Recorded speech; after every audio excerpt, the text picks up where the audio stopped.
വീണ്ടും മനസ്സമ്മതം. ഭാഗം 10. കഥാരചന ഉമ്മു ഫർഹത്ത്. അവതരണം ഷാജഹാൻ ചളിക്കോട്. ബാംഗ്ലൂരിലെ തിരക്കേറിയ ആ മൾട്ടി സ്പെഷ്യാലിറ്റി ഹോസ്പിറ്റലിലെ എമർജൻസി വാർഡ്. ആംബുലൻസുകളുടെ നിലയ്ക്കാത്ത സൈറൻ മുഴക്കങ്ങൾക്കിടയിലും ഡോക്ടർമാരുടെയും നേഴ്സുമാരുടെയും തിരക്കിട്ട ചലനങ്ങൾക്കിടയിലും അതീവ ഗൗരവത്തോടെ ജോലിയിൽ മുഴുകിയിരിക്കുകയാണ് ഡോക്ടർ ജോബിൻ. നീലനിറത്തിലുള്ള സ്ക്രബ്സും കഴുത്തിൽ തൂങ്ങിക്കിടക്കുന്ന സ്റ്റെതസ്കോപ്പും അവൻ്റെ മുഖത്തെ നിശ്ചയദാർഢ്യത്തിന് മാറ്റുകൂട്ടുന്നുണ്ട്. മെഡിക്കൽ വിദ്യാർത്ഥിയായിരുന്ന ജോബിൻ ഇപ്പോൾ തൻ്റെ PG പഠനത്തിൻ്റെ ഭാഗമായുള്ള ഹൗസ് സർജൻസിയിലാണ്. ജോലി തിരക്കുകൾക്കിടയിലും അവൻ്റെ മനസ്സ് പലപ്പോഴും ദൂരെ നാട്ടിലേക്ക് സഞ്ചരിക്കാറുണ്ട്. ഓരോ തവണ ശ്വാസം മുട്ടി വരുന്ന രോഗികളെ കാണുമ്പോഴും അവൻ്റെ ഉള്ളിൽ മെറിൻ്റെ മുഖം തെളിയും. തൻ്റെ പ്രണയത്തെ ശ്വാസം മുട്ടിച്ച ആ പഴയ നാളുകൾ, അലക്സ് പപ്പയുടെ വാശിക്കും കുടുംബത്തിൻ്റെ അന്തസ്സിന് മുന്നിൽ ഹോമിക്കപ്പെട്ട തങ്ങളുടെ പ്രണയം. അന്ന് അവളുടെ കല്യാണത്തലേന്ന് നാട്ടിൽ നിന്ന് ബാംഗ്ലൂരിലേക്ക് ഒളിച്ചോടിയത് അവളോടുള്ള വെറുപ്പ് കൊണ്ടായിരുന്നില്ല, മറിച്ച് അവളെ മറ്റൊരാളുടെ വധുവായി കാണാനുള്ള ശേഷിയില്ലാത്തതുകൊണ്ടായിരുന്നു. ഇപ്പോൾ അവളുടെ അവസ്ഥ എന്തായിരിക്കും? ഇപ്പോൾ അവളുടെ വിവാഹം കഴിഞ്ഞിട്ട് ഏകദേശം 2 മാസമൊക്കെ ആയിട്ടുണ്ട്. ഇപ്പോൾ അവൾ ജീവിതത്തോട് പൊരുത്തപ്പെട്ടിട്ടുണ്ടാകും.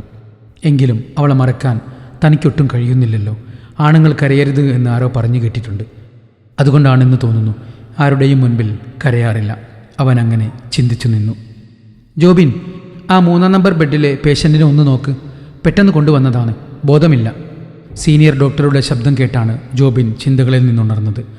അവൻ തലയൊന്ന് കുടഞ്ഞുകൊണ്ട് വേഗത്തിൽ അത്യാഹിത വിഭാഗത്തിലേക്ക് നടന്നു. 3-ാം നമ്പർ ബെഡിൽ വിളറി വെളുത്തു കിടക്കുന്ന ആരൂപം കണ്ടതും അവൻ്റെ കാലുകൾ കൂച്ചുവിലങ്ങിട്ടതുപോലെ നിന്നുപോയി. ഹൃദയം ഒരു നിമിഷം നിലച്ചതുപോലെ. കൺപോളകൾക്കിടയിൽ ഒളിപ്പിച്ചു വെച്ച ആ പഴയ ചിത്രം ഇതാ തൻ്റെ മുന്നിൽ. മെറിൻ, തൻ്റെ മെറിൻ. അവൻ വിറയ്ക്കുന്ന കൈകളോടെ അവളുടെ പേരെഴുതിയ ഫയൽ നോക്കി.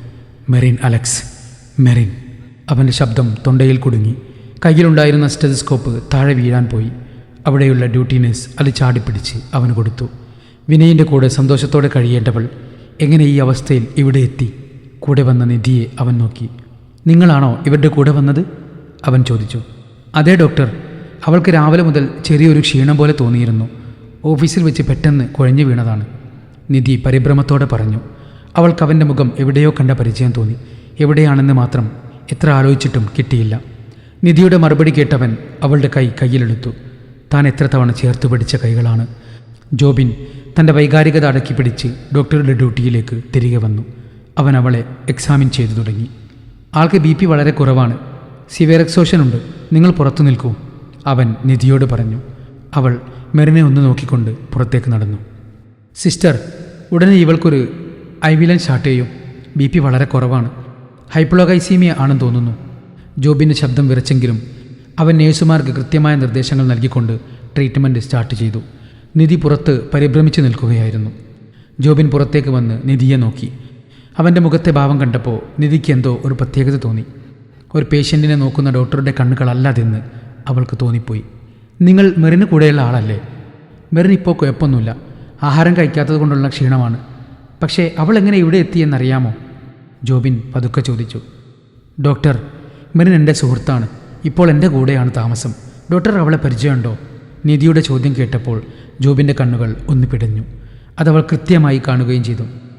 അത് അവളെൻ്റെ നാട്ടുകാരിയാണ്, അവൻ അവളുടെ മുഖത്തേക്ക് നോക്കാതെ പറഞ്ഞൊപ്പിച്ചു. അവളുടെ വിവാഹം കഴിഞ്ഞു എന്ന് കേട്ടിരുന്നു. പിന്നെ നിങ്ങളുടെ കൂടെ എങ്ങനെ? അവൻ സംശയത്തോടെ നിധിയെ നോക്കി. അത് ഡോക്ടർ, അവൾ അവളുടെ ഭർത്താവിൻ്റെ ഫ്ലാറ്റിൽ നിന്നും ഇറങ്ങി വന്നതാണ്. വലിയൊരു ചതിയിൽ നിന്നാണ് അവൾ രക്ഷപ്പെട്ടത്. നിധി ചുരുക്കത്തിൽ അവൾക്കറിയുന്ന കഥകൾ ജോബിനോട് പറഞ്ഞു. വിനയിൻ്റെ ഭാര്യയായ മെറിൻ ഇപ്പോൾ ഒറ്റയ്ക്കാണ് എന്ന തിരിച്ചറിവ് ജോബിൻ്റെ ഉള്ളിൽ ഒരു കടലിരമ്പം പോലെ അനുഭവപ്പെട്ടു. അവൾ തിരികെ വന്നിരിക്കുന്നു, തൻ്റെ അരികിലേക്കല്ലെങ്കിലും. ആ ചതിയുടെ വലയിൽ നിന്നവൾ സ്വയം മോചിതയായിരിക്കുന്നു. അവനുള്ളിൽ ചെറിയൊരു സമാധാനം അനുഭവപ്പെട്ടു. അതേസമയം നാട്ടിൽ മെറിൻ്റെ തറവാട്ടിൽ ഒരു വൻ സ്ഫോടനം നടക്കുകയായിരുന്നു. ബാംഗ്ലൂരിൽ നിന്നും തിരിച്ചെത്തിയ വിൻസണും നാൻസിയും നേരെ പോയത് അലക്സിൻ്റെ വീട്ടിലേക്കാണ്. അവിടെ അലക്സും ഭാര്യ ഡെയ്സിയും മകൻ ആൽബിനും അവരെ സ്വീകരിച്ചു. പക്ഷേ വിൻസൻ്റെ മുഖത്തെ ഗൗരവം കണ്ടപ്പോൾ തന്നെ എന്തോ കുഴപ്പമുണ്ടെന്ന് അവർക്ക് മനസ്സിലായി. എന്താണ് വിൻസൻ, നിങ്ങൾ ബാംഗ്ലൂർ പോയിരുന്നു എന്ന് കേട്ടല്ലോ, എന്തേ വിശേഷിച്ചു? അത് അലക്സേ, വിൻസൻ ഒട്ടൊരു സങ്കോചത്തോടെ ബാംഗ്ലൂരിൽ കണ്ട കാഴ്ചകൾ ഓരോന്നായി വിവരിച്ചു. വിനയിൻ്റെ പ്രശ്നങ്ങളും രോഹിത്തുമായുള്ള ബന്ധവും മെറിൻ ഇപ്പോൾ ആ ഫ്ലാറ്റിൽ നിന്നും ഇറങ്ങി ഒറ്റയ്ക്ക് താമസിക്കുന്ന കാര്യവും കേട്ട് ആ വീട് സ്തംഭിച്ചു പോയി.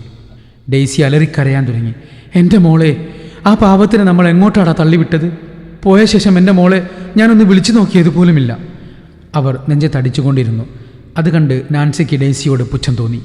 സ്വന്തം മകളല്ലാഞ്ഞിട്ട് കൂടി തന്നെ എന്നും വിളിക്കുന്ന മെറിനെ അവൻ ഓർത്തു. സ്നേഹം കൊടുത്താലല്ലേ തിരിച്ചു കിട്ടൂ. എന്നാൽ അലക്സിൻ്റെ ഉള്ളിൽ സങ്കടത്തേക്കാൾ കൂടുതൽ ജ്വലിച്ചു നിന്നത് അയാളുടെ അന്തസ്സായിരുന്നു. അങ്ങനെയെങ്കിൽ തന്നെ അവൾക്ക് ഇവിടെ നിന്ന് ഇറങ്ങിപ്പോകേണ്ട കാര്യം എന്താ? വിനയന് വല്ല കുഴപ്പമുണ്ടെങ്കിൽ അവൾക്ക് നമ്മളോട് പറയാമായിരുന്നില്ലേ? ഇതിപ്പോൾ ആകെ നാണക്കേടാവുമല്ലോ. നാട്ടുകാർ അറിഞ്ഞാൽ എങ്ങനെ തല ഉയർത്തി നടക്കും?